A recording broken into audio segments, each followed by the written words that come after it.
우리 오늘 우리에게 주신 말씀 구약성경 잠언서 3장 5절에서 6절 2절 말씀을 우리 다 같이 한 목소리로 합독하도록 하겠습니다. 잠언 3장 5절 6절 2절 말씀을 우리 다 같이 한 목소리로 합독하도록 하겠습니다. 우리 다 같이 읽도록 하겠습니다. 너는 마음을 다하여 여호와를 신뢰하고 내 명철을 의지하지 말라. 너는 범사에 그를 인정하라. 그리하면 내 길을 지도하시리라. 아멘. 우리 이 시간 찬양대 준비된 찬양을 우리 주님께 올려드리겠습니다.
아멘.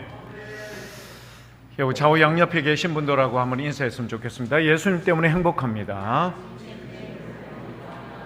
감사합니다. 오늘도 우리의 발걸음을 주장해 주신 전능하신 여호와 하나님 앞에 존귀와 영광을 올려드립니다. 확신의 삶 7번째, 인도와 승리의 확신으로 초대란 제목으로 말씀을 나누겠습니다. 지금 우리가 살고 있는 이 세상은 그야말로 온통 전쟁터입니다. 지금 현재 러시아와 우크라이나 전쟁만이 아닙니다. 하나님 나라와 흑암에 권세와의 전투, 선과 악의 전투, 교회와 마귀와의 전투, 악과 죄의 전투, 건강과 질병과의 전투, 인생은 생존을 위한 끊임없는 전투의 연속성 속에 우리가 있습니다. 사람들만 비단 전투에 임할까요? 동물들 역시 똑같습니다. 동물들도요, 자기들의 영역을 위해서라면 목숨을 걸고 싸우더라고요. 고양이가요, 특히 우리 여기 지금 우 선생님 와 계신데, 우 선생님과 저희 사택 그 맞은편이 아주 중요한 목진지 같아요. 백마고지와도 같은 고양이들 세계에서는. 왜냐하면 지대가 높기 때문에 일단 모든 게 한눈에 다 들어오거든요. 그래서 자기의 영역을 확실하게 볼 수 있는 장소이니까 그곳에서 늘 치열한 전투가 벌어집니다. 밤새도록 싸워요. 그래서 심지어는 지난번에 한번 되게 재미난 일이 있었는데, 우리 교회 바로 뒤에 빌라에 계신 분인데 뭐 누군지는 잘 모르겠습니다. 너무 시끄럽으니까 뜨거운 물을 갖다 펄펄 끓는 물을 갖다 부은 거예요, 위에서. 그럼 뭐 어떻게 됐는지는 잘 모르겠습니다만은 막 소리를 막 치는 거예요. 야이 XX야, 잠도 못 자겠다 하면서 막 뜨거운 물을 갖다 붓는데요. 하여튼 근데 고양이가 조용한 것 같지만 또 와서 또 막 으르렁거리는 겁니다. 자, 영역 다툼, 암컷을 차지하기 위한 이런 것. 고양이만 그런 줄 알았더니 새들도 그래요. 교회 우리 앞에 요게 조그만 요 모퉁이 상거리에 있는 나무에 지금 까치가 집을 짓고 있거든요. 뭐 지금 뭐 자주 분주하게 이렇게 새끼를 양육하는 것 같아요. 그런데 이 까치가요, 막 느닷없이 막 소리를 지르고 막 난리 법석입니다.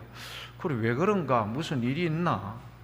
그래서 나가 보니까요, 까마귀가 선회하는 거예요. 까마귀는 도로변에 있는 이 고기 냄새, 특히 뭐 고양이 사체나 이런 썩은 냄새에 민감하거든요. 그러니까 이곳에 딱 선회하여 왔는데 자기 영역에 들어왔다고 까치가 어디서 날아왔는지 옆집 까치까지 합세해서 난리가 나는 거예요.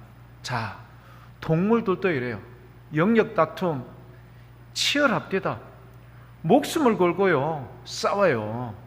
그러니까 이런 치열한 전투가 사람에게도 동물에게도 모두 다에게도 있습니다. 이런 전쟁에는 대충이라는 게 없습니다. 치열하다 못해 처참합니다. 이 전쟁에는요, 반드시 승자가 있고 패자가 있게 마련입니다. 자, 우리 하나님께서 이런 전쟁 속에 살고 있는 오늘 저와 여러분, 우리 모든 믿는 구원받은 백성들을 이 전쟁 속에서 패배하기를 원할까요? 승리하기를 원할까요? 별반 없네요. 한 4분만 승리하기를 원하고 나머지는 뭐 패배하기를 원합니까? 다시 한번요. 우리 하나님께서 이런 전쟁의 틈바구니 속에 살고 있는 저와 여러분들을 위해서 승리하기를 원할까요? 패배하기를 원할까요? 할렐루야! 크게 하셔야 돼요. 그래야 사단이요, 움찔하고 도망을 가죠. 자, 승리하기를 원하세요. 자, 우리 주님께서는요, 이런 우리들요, 끊임없이 도와주고, 그리고 북돋도와주고 격려하고 세워주고 새롭게 하여 주셔서 오늘 이 자리에 예배에 참여하신 줄 믿습니다. 여러분 얼마나 고맙고 감사한 일입니까? 우리가 지금 이 자리에 있다는 자체가요, 참으로 귀한 은혜의 자리입니다. 자, 교회 여러분, 성경은요, 이처럼 이 전쟁의 연속성이 성경 스토리 안에는요 계속 이어집니다. 창세기 땡 시작할 때부터 시작이 되죠. 하나님께서 특별한 사랑을 부어주었던, 하나님의 형상으로 지음을 받았던 우리 아담과 하와, 에덴 동산이라는 특별한 곳에서 이들이 여러분 행복하게 지나는 꼴을 못 봐요. 누가? 사단이. 그래서 어떻게 해요? 뱀을 통해서 유혹하여 하나님과 사람 사이에 흐르는 사랑과 여러분 그 기쁨을요 깨어버렸던 사건. 무슨 사건이죠? 선과 악을 알게 하는 나무의 열매를 손대지 마라, 먹지 마라 했는데 불구하고 여기에 유혹에 빠져서 넘어가게 되었던 것. 자, 똑같은 제물로 주님 앞에 이렇게 제사를 드리는데 동생의 제물은 받으시고 자기의 제물은 받지 않는다라고 흥분하고 시기가 생겨서 동생을 돌로 쳐 죽였던 사건도 우리는 성경에 창세기에 이어져 나옵니다. 한 남편을 두고 자매지간이에요. 레아와 라헬 자매지간인데 얼마나 줄다리기를 많이 하는지 모릅니다. 미워하고요, 어떻게 하면 남편의 사랑을 독차지하려고 이렇게 하는 모습들, 성경에는 여러 장에 걸쳐서 기록이 됩니다. 또한 아버지의 사랑을 독차지한 편애적인 아버지의 그 사랑 때문에 형제들의 마음에 불편함을 주었던 한 친구, 즉 요셉 때문에 나머지 형제들이 의기투합을 해서 그 동생을 어떻게 하려고 마음을 먹었죠? 죽이려고 마음을 먹었다. 여러분, 이런 스토리들이요, 성경은 처음부터 끝까지 계속해서 이어져 나가요. 자, 이런 복잡한 구조 속에서, 갈등 속에서 우리는 과연 어떤 삶을 살아야 할지를 오늘 저와 여러분들은 한 가지의 실례를 통하여서 살펴보도록 하겠습니다. 유대 13대 왕이었습니다. 히스기야. 여호와는 강하시다라는 뜻이죠. 이 히스기야 왕이 있었습니다. 그런데 히스기야 왕은요, 공교롭게도 자기가 왕권을 이렇게 딱 누리고 있을 때 북쪽 이스라엘이 패망해 버립니다. 아수르에 의해서. 아수르에서 패망이 되었으니 남쪽 유다로서는 여기에 대해서 긴장감을 가질 수밖에 없습니다. 그러던 긴장감을 가지고 있었던 히스기야. 그런데 아수르의 남하 정책은요, 어디까지 미치는 거죠? 남쪽 유다계까지 그의 마수의 손길이 미치게 되어 있습니다. 자, 이런 극단적인 상황 속에 처해 있었던 히스기야. 여러분, 유다의 왕들 중에 최고의 3인의 현군이라고 하면은 요사밧, 요시야, 그리고 히스기야입니다. 자, 이렇게 하나님 앞에 현군으로 인정을 받았던 그였지만, 여러분, 당면한 문제였어요. 아수르라는 어마무시한 강력한 세력이 그의 나라를 여러분 침략하니, 여러분 어떻게 했습니까? 히스기야인들 어찌할 수 없죠. 그렇지만 히스기야는요, 그런 와중에도 불구하고 8세기 선지자였던 이사야 선지자, 미가 선지자와 함께 이스라엘 백성들을 영적인 대각성으로 깨닫게 하고 하나님 앞에 온전케 하여 그에 붙인 아하스 때 성전이 완전히 폐쇄되었고, 그리고 비폐하였던 그 성전을요 다시금 하나님과의 관계를 회복시켜서 이렇게 온 백성으로부터 하나님의 은혜를 입을 수 있도록 만들어 주었던 왕, 히스기야 왕입니다. 그러나 히스기야 왕은 제가 좀 전에도 말씀을 드렸지만 바로 아수르의 남하 정책, 이것 때문에 매우 많은 어려움이 있었습니다. 특히 아수르의 살만에셀 5세 때는요, 드디어 북쪽 이스라엘의 이 사마리아 성을 완전히 포위해버렸던 사건이 있었죠. 결국에는 사르곤 2세 때 BC 722년경에 북쪽 이스라엘이 완전히 패망해버리고 우리가 조금 이따 함께 볼 역대하 32장 내용에 등장되는 아수르의 산헤립 때 드디어 어디로? 히스기야 왕에게 직접 침투해 오는 겁니다. 그런데요, 이 세력이 어마무시했던 거예요. 우리가 성경을 보면은 이때 하나님께서 그 아수르의 산헤립이 데리고 왔던 군사들 중 18만 5천 명이라는 사상자가 났지 않습니까? 그런데 이런 거에 대해서 얼마나 두렵겠습니까? 이런 두려움 가운데 있었던 히스기야였지만 그는 정말 최선을 다해서 나라를 지키려고 노력했던 인물입니다. 역대하 32장 17절부터 23절까지의 내용을 보면요, 자세한 내용이 나와 있는데 우리가 한번 이 말씀을 한번 교독을 해보고 말씀을 잇도록 하겠습니다. 역대하 32장 17절에서부터 23절까지의 내용인데요, 이 내용을 우리가 한 절씩 한번 읽어보겠습니다. 여러분, 읽기 전에 지금 저와 여러분들은 하나님께서 우리를 세상 가운데 패배자가 아니라 승리자로 세우려고 노력하세요. 우리를요 그 세상 속에 승리자로 이끌어 주기 위함. 자, 그러면 이런 것을 우리가 염두에 두고 히스기야가 지금 아수르의 산해립 때문에 곤고함에 처해 있을 때 어떻게 이겼으며 주님께서 그에게 어떤 은혜를 부어주었는지를 우리가 한번 살펴보도록 하겠습니다. 17절에서부터 23절인데요. 한 절씩 한번 교독해 보겠습니다. 제가 먼저 한 절 읽겠습니다. 산해립이 또 편지를 써 보내어 이스라엘 하나님 여호와를 욕하고 비방하여 이르기를 모든 나라의 신들이 그들의 백성을 내 손에서 구원하여 내지 못한 것 같이 히스기야의 신들도 그의 백성을 내 손에서 구원하여 내지 못하리라 하고,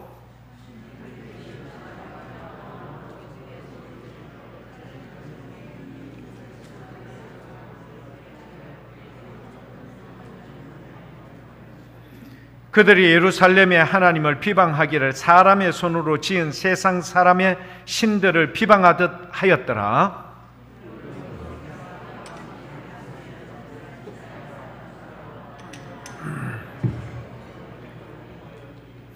여호와께서 한 천사를 보내어 아수르 왕의 진영에서 모든 큰 용사와 대장과 지휘관들을 멸하신지라. 아수르 왕이 낯이 뜨거워 그의 고국으로 돌아갔더니 그의 신의 전에 들어갔을 때에 그의 몸에서 난 자들이 거기서 칼로 죽였더라.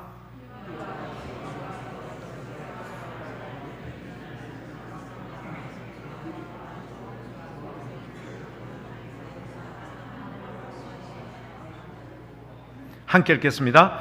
여러 사람이 예물을 가지고 예루살렘에 와서 여호와께 드리고 또 보물을 유다 왕 히스기야에게 드린지라. 이후부터 히스기야가 모든 나라의 눈에 존귀하게 되었더라. 아멘. 여러분, 이 성경 말씀을 딱 읽어봤을 때 히스기야의 마지막 결국은 어떻게 됐다고요? 하나님께서 대박나게 해주셨다. 자, 20절 말씀 전사님 한번 보여주시겠습니까? 20절 말씀을 한번 보여주십시오. 이러므로 히스기야 왕이 아모스의 아들 선지자 이사야와 더불어 하늘을 향하여 부르짖어 기도하였더니, 자, 20절 이렇게 되어 있습니다. 자, 교회 여러분, 히스기야가 그냥 어떡하노, 큰일 났다, 북쪽 이스라엘도 이제 다 망했다, 이제 저 산해립이 저렇게 큰 많은 군사들을 이끌고, 그러니까 여러분 18만 5천 명이 일단 죽었고 그 나머지는 어떻게 된지는 알 수는 없지만 어마무시한 병력들이요 어디를? 예루살렘 성을 갖다 뺑 둘렀던 거예요. 여러분, 말이 18만 5천 명이지요. 이 많은 인원수가요 성을 갖다가 딱 빙 둘렀다. 굉장히 위협적일 겁니다. 그런데 히스기야 왕이요 그냥 어떡하지 이러고만 있었는 줄 아십니까? 그렇지 않습니다. 역대하 32장 1절부터 내용을 보시면요, 히스기야가 지금 남아 정책을 펴고 있는 사르곤 2세 때 북쪽 이스라엘을 패망시키고 이후의 정책을 보니까 점점 남하하여 결국 자기 나라에도 영향을 미칠 것이라는 사실을 알고 몇 가지의 정책을 펴니다. 히스기야는요 모든 대신들과 군사들을 딱 직결을 시켜요. 그리고 나서 첫 번째 했던 게 뭐냐? 제일 중요한 것, 물이 없으면 전쟁을 오래 하지 못한다. 그래서 예루살렘 성 밖에 있었던 수로 그 샘의 원천을 어디로 끌고 왔을까요? 성전 안으로 끌고 온 거예요. 그리고 여러분 잘 아는 요한복음 9장에 나오는 날때 그 소경되었던 사람이 여러분 어디에 가서 씻으니? 실로암 못. 그러니까 밖에서 있던 그 샘이 시온샘이거든요. 그 샘의 물을요 성전 안으로 끌고 와요. 얼마나 그러니까 성전 안에 끌고 오는데 제가 이스라엘에 한번 가봤을 때 그걸 직접 그 터널을 한번 가봤거든요. 그러니까 요즘처럼 토지와 지질, 토목으로 여러분 정확하게 GPS를 따라 이렇게 뚫는 게 아니라 여러분 그걸 어떻게 정확하게 양쪽에서 뚫어왔는데 딱 정중간에서 만나더래요. 하나님의 은혜일까요? 아닐까요? 정말 하나님의 은혜입니다. 이거는요 가이드가 그렇게 이야기를 해도요 과연 정말 이렇게 만날 수가 있을까? 근데 정확하게 양쪽에서, 왜냐하면 한쪽에서 뚫어서는 시간이 임박한 거예요.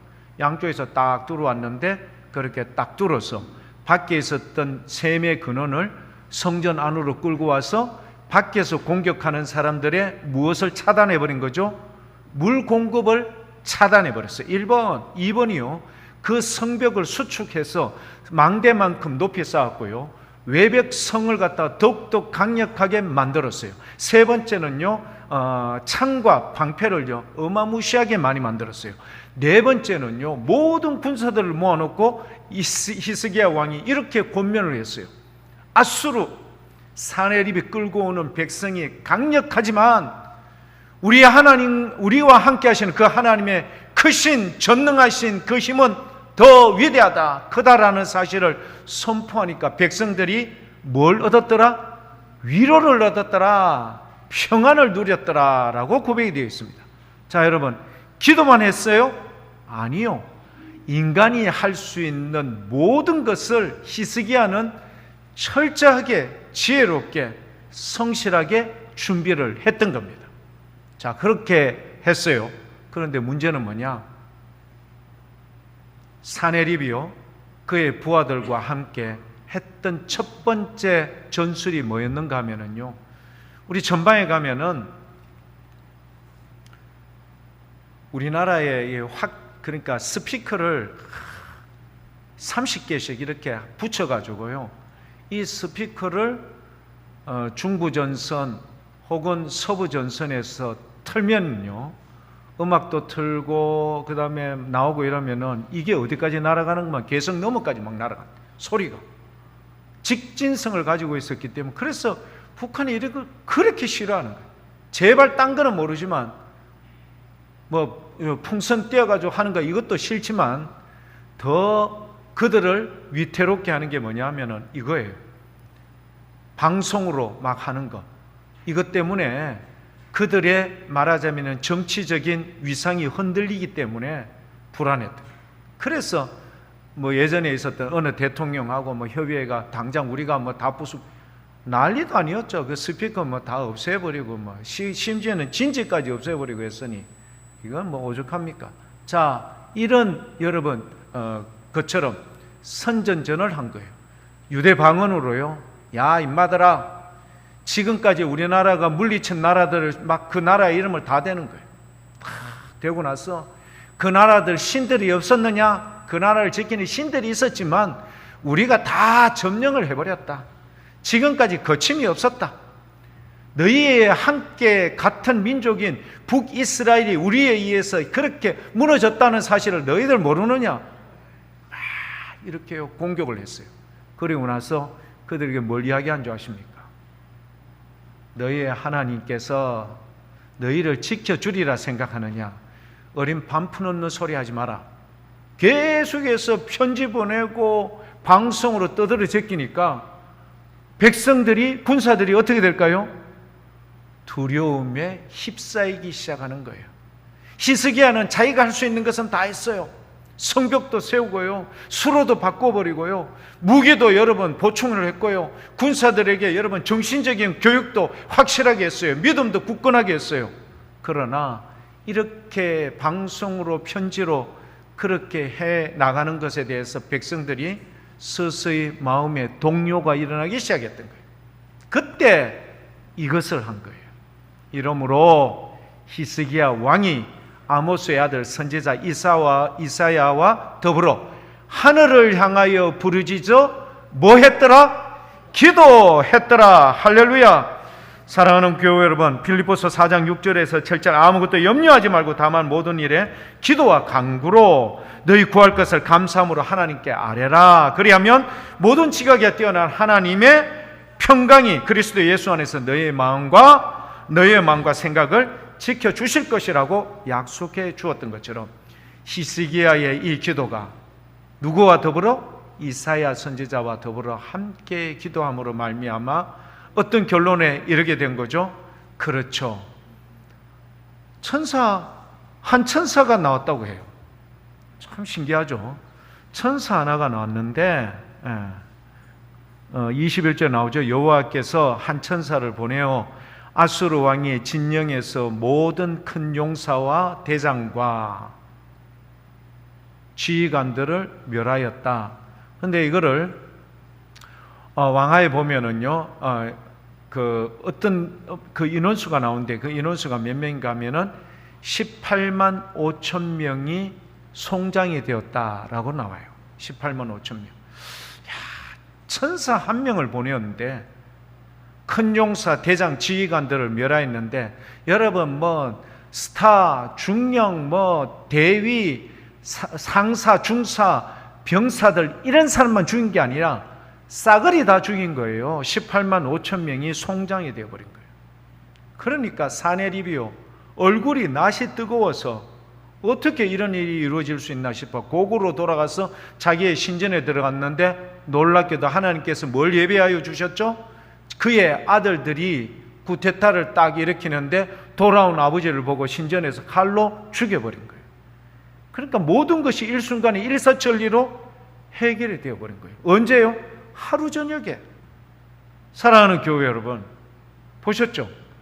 우리가 보기에는 히스기야는 더 이상 전쟁할 수 있는 준비는 했지만 중과부적이었어요. 그 어마무시한 세력들과 여러분 전쟁에는 능수능란한 아수르 군대를 감히 이겨낼 수 있는 방법은 없었던 겁니다. 하지만 누가 계셨죠? 전능하신 여호와 하나님 한 분이 계신 줄 믿습니다. 그래서 그분이 역사하고 난 뒤에 22절과 23절, 이와 같이 여호와께서 히스기야와 예루살렘 주민을 아수르 왕 사네립의 손과 모든 적국의 손에서 무엇하여 구원하여 내셨을 뿐만 아니라 사면으로 보호해 주셨다. 할렐루야. 사랑하는 교회 여러분, 여러분의 인생에 있어서 히스기야와 같이 이렇게 직면된 어려움이 있다 손치더라도 절대 낙심하거나 주저하거나 좌절하지 않기를 축복합니다.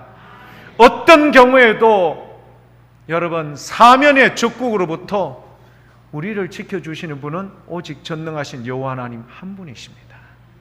그분이요, 아수르뿐만 아니라 적국뿐만 아니라 사면에 있는 모든 위협으로부터 보호하여 주시고, 아울러 우리에게 주시는 보너스가 23절입니다. 여러 사람이 예물을 가지고 예루살렘에 와서 여호와께 드리고 또 보물을 유다왕 히스기야에게 드린지라.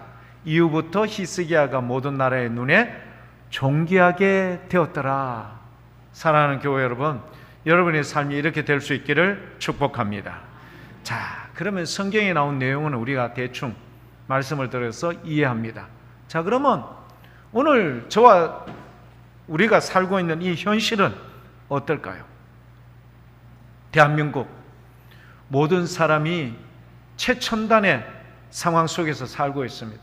휴대폰, 누구나 다 사진을 멋지게 잘 찍어요.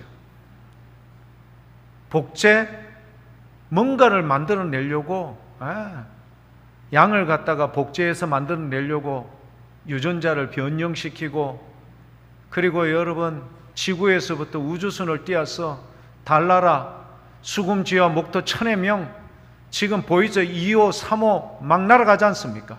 지금도 여러분 태양계 끝자락을 향하여서 그렇게 지금 날아가고 있어요. 이런 시대에 저와 여러분이 살고 있는데, 공교롭게도요, 여러분 우리가 지금 살고 있는 이 시대는 매우 불확실한 미래 속에 우리는 살고 있습니다.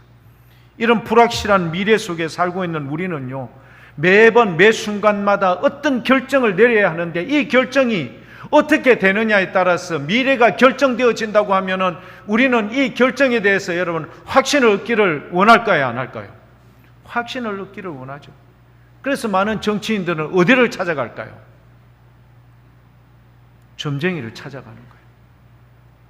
자기가 찾아왔던 게 언론에 드러나면 안 되니까 밤중에 예수님을 찾아왔던 여러분 그 바리새인이 있었지 않습니까?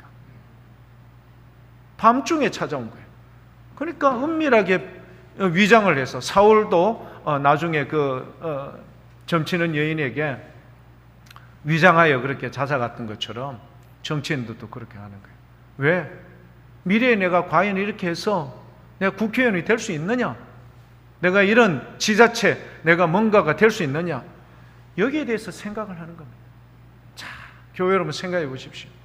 우리나라가 이런 최첨단의 현실 속에 살고 있는데 지금 우리 주위에 있는 이런 여러 가지 많은 것들을 보면요, 끝도 없습니다. 무속인들, 역술인, 인생 상담한다 하고요, 사주팔자, 궁합, 관상, 성명학, 풍수, 토정비결, 꿈풀이, 오늘의 운세, 타로.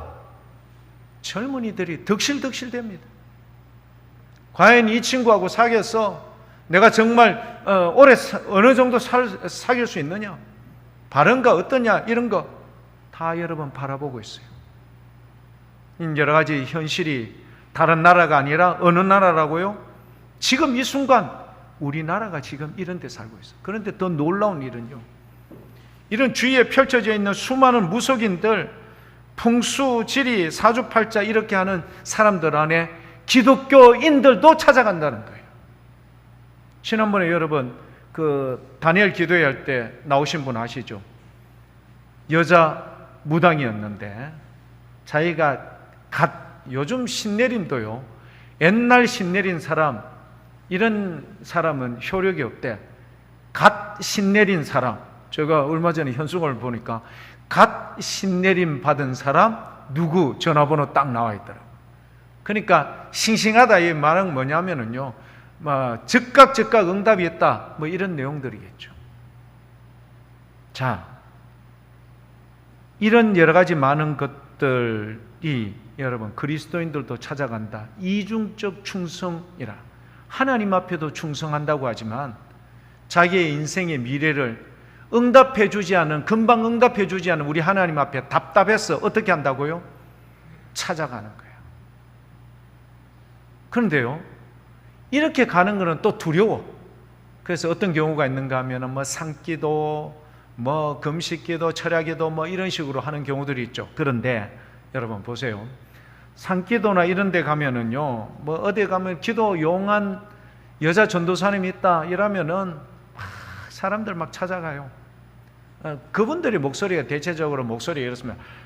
지금부터 이야기하는데 목소리를 딱 깔아요. 여자분인데 머리는 파마했고요, 막 몸은 좀 뚱뚱해요. 이런 분들이 보면 그런 좀 뭐 기도 응답계나 있다라고 이야기하는 여자 전도사님, 혹은 무슨 권사님들 막 그런 분들도 얼마나 손님이 센지 몰라. 막 안찰까지 하는 거예요. 막 때리가면서 미락하면서 막 때리고요. 막 아직도 정성이 부족해 하면서. 그런데 여기에 사람들이 매력을 느껴. 이유가 뭘까요? 우리나라 국민성의 독특한 샤머니즘이라는 게 그 안에 깔려있기 때문에. 이런 게 깔려있으니 사람들이요, 금방 하나님 앞에 응답받기는 원하지만 응답이 안 되고 하니까 초조하니까, 여러분 이런 데 막 어디 막 기도 잘하는데 막 효력 있고 응답 있고 이런 데 막 찾아가는 거예요. 이게 오늘날 우리나라의 현실의 기복주의적인 이런 현실의 교회의 현실이기도 합니다. 자, 이런 여러 가지 많은 상황 속에 우리가 살고 있습니다. 그러나 저는 교회 여러분들이 이것을 꼭 전달하고 싶습니다. 성경은 주님은, 하나님께서는요, 이런 기복주의적인 신앙 그리고 이중적인 충성을 하는 이런 그리스도인을 원하지 않습니다. 우리는 정말 주님의 온전한 뜻 안에서 주님의 사랑을 받는 그런 백성이 되기 위해서는 첫 번째, 저와 여러분들은 먼저 주님 앞에 철저히 회개할 필요가 있습니다. 이게 쉽지가 않아요. 지속된 온전한 신앙생활을 했다고 하다가 어느 순간 또다시 추풍 낙엽 떨어지듯이 그렇게 툭 떨어질 때가 있어요. 힘들죠. 고통스럽죠. 어렵죠. 그래서 우리가 제일 먼저 해야 될 게, 주님, 또 자빠졌습니다. 또 넘어졌습니다. 힘듭니다. 근데 그 고통의 쓴뿌리, 쓴맛이 어떻다라는 것을 알면서도 또 그렇게 반복할 수밖에 없는 우리의 연약함을 주님 용서해 주십시오. 두 번째는요, 주님, 내가 내 의지와 뜻을 관철시키고자 주님을 이용하지 않게 해 주십시오. 그래서 주님의 전능하신 주님의 그 온전한 뜻에 내가 순종하여 따를 수 있도록 주님 도와주십시오. 겸손해야 돼. 겸허하게 낮아지고요, 철저하게 주님 앞에 조아리고 나가면, 이런 성숙한 믿음 가운데 나가면은 우리 주님께서 응답 안 해줄 사람이 없습니다. 다 여러분에게 응답해 주시고요, 우리의 앞날을 밝히 비춰줄 줄 믿습니다. 여러분이 이 사실을 안다면 저는 여러분 성경의 이 한 군데를 여러분들에게 꼭 소개시켜 드리고 싶습니다. 여호수아는 모세를 이은 이스라엘 민족의 차세대 지도자였습니다. 그가 모세로부터 모든 것을 이양받고 이스라엘 백성을 이끌어 나갈 때 주님께서 그에게 주셨던 말씀, 여호수아 1장 7절, 8절, 9절, 3절 말씀을 여러분들에게 드렸는데, 이 말씀 안에 중요한 부분을 꼭 여러분이 발견할 수 있기를 축복합니다. 7절입니다. 오직 강하고 극히 담대하여 나의 종 모세가 내게 명령한 그 율법을 다 지켜 행하고 우로나 좌로나 치우치지 말라. 그리하면 어디로 가든지 어떻게 된다고요? 형통할 것이다. 여러분, 중요한 게요, 우리는 극한 상황, 어려움이 올 때만 주님께 묻는데, 여러분 항상 이러기를 원합니다. 딱 주의 말씀 가운데 우로나 좌로나 치우치지 않고 어디를 가든지 가도 형통의 주님의 은혜가 임한다. 8절 말씀을 볼까요? 이 말씀은 같이 우리 함께 읽으셔야 합니다. 같이 한번 읽겠습니다. 이 율법책을 내 입에서 떠나지 말게 하며 주야로 그것을 묵상하여 그 안에 기록된 대로 다 지켜 행하라. 그리하면 내 길이 평탄하게 될 것이며 내가 형통하리라. 여러분, 율법책을 내 입에서 떠나지 말게 하라. 뭘 가까이 해야 된다고요? 임영웅이 부르는 트로트 가사를 부르지 말고 주님의 말씀이 내 입에서 늘 반복되어지길 축복합니다. 주야로 그것을 뭐 하라고요? 묵상할 수 있기를 축복합니다. 그 안에 기록된 것을 지키려고 그렇게 최선을 다하면 여러분의 길이 어떻게 된다고요? 아스팔트 깔아놓은 것처럼. 옛날에 경부고속도로는요, 고저가 있었어요. 골 따라 휘어졌어요. 그러나 여러분, 우리 지금 부산고속도로, 새로 나온 고속도로 보십시오. 평탄합니까? 오르락 내리락 합니까? 평탄해요. 왜? 높은 골짜기에는 다리를 놓아버리고요, 산은 뭘 뚫어버려요? 굴을 뚫어버려요. 평탄하게 일직선이 되게 하고요, 얼마나 도로가 조용한지 정신 차리라고 중간중간에 여러분 요철을 했는데 지나가니까 따르릉 따르릉 비켜나세요 하는 거 여러분 들어봤습니까? 못 들어봤습니까?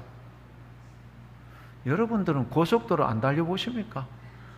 요즘 고속도로는요, 조는 사람 깨운다고 옆에다가 조명도 해놓고요, 이래도 사람들이 안 깨니까 거기에다가 오돌오돌하게 지나갔는데, 여러분 그 옛날에 우리 했던 그 전축판 있지 않습니까?